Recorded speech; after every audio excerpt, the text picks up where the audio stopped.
Question number 15. A stone is thrown vertically upwards. A stone is thrown vertically upwards with an initial velocity of 40 meter per second. Taking the g value 10 meter per second square, find the maximum height reached by the stone.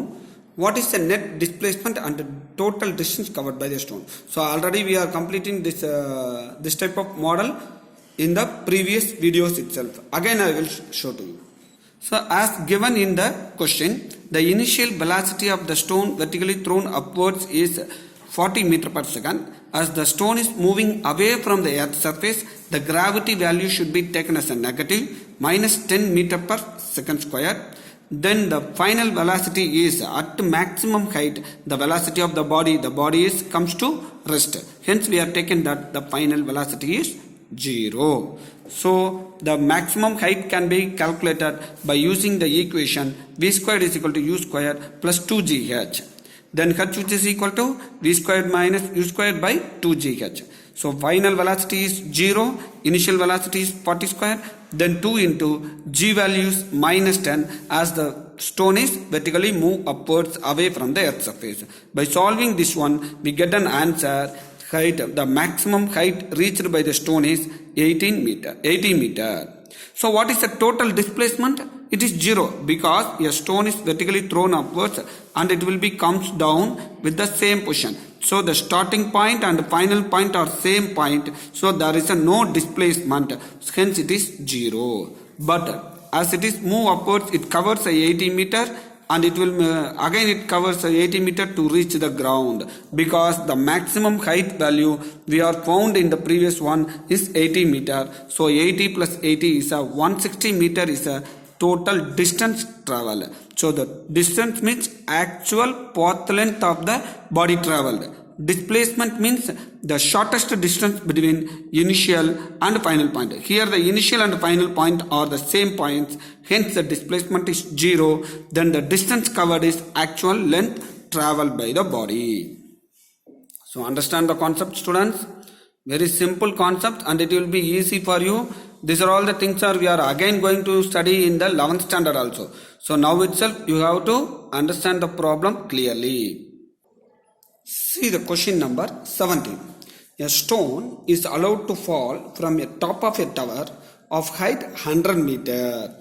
And at the same time, another stone is projected vertically upwards from the ground with a velocity of 25 meter per second. So one stone is dropped down from 100 meter high. At the same time, the another stone is thrown vertically upwards with the velocity of 25 meter per second. Calculate when and where the two stones will meet. We have to find the time and the distance also we have to find. Dear students, the question will be given like this. The stone 1 will be thrown downwards. So the initial velocity is 0. The stone 2 is thrown vertically upwards with the initial velocity 25 meter per second. The distance between these two is 100 meter.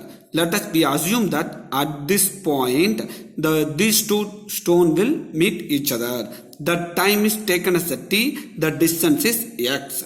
Okay, so this distance is x means the remaining distance will be 100 minus x.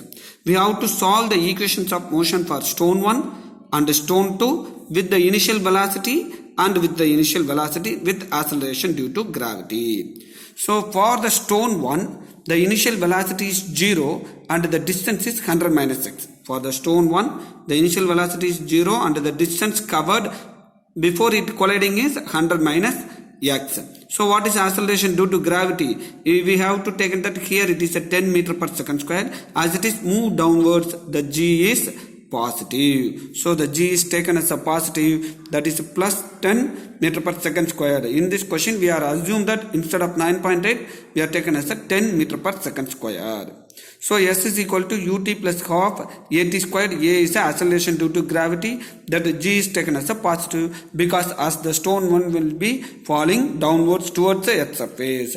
Substituting the S value is 100 minus x and u is 0, half t, g is 10 and t squared. So what will happen? This is 1 time, this is 5 time, that is 5t square. This is the equation 1.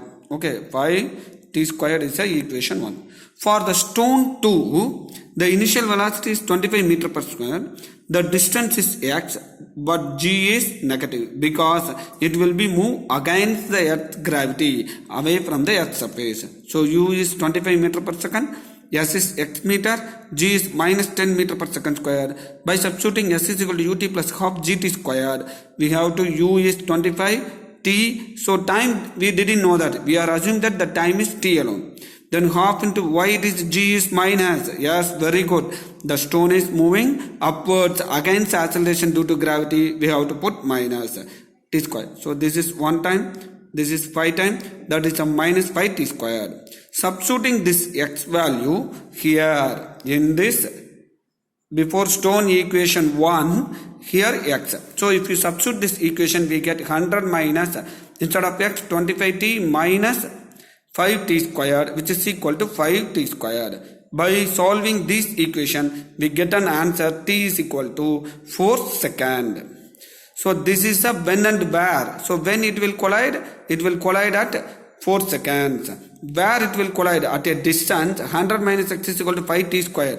100 minus x is equal to 5t squared. Instead of t, you have to substitute 4. That is a 4 squared. It is a 16 into 5. So everything we calculate that we get an answer. The distance is 20 meter. That means from the 20 meter height from the ground surface or 80 meter from the upper surface to the ground, the two stones will collide in this point. This is the solution for this question.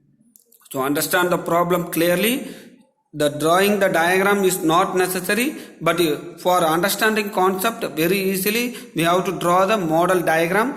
For diagram and all, they won't give any mark, but if you draw the diagram and assume, that means we are able to catch the point very clearly. So that is the secret of the physics. So problem solving, we have to assume the problem on our own correctly. Okay.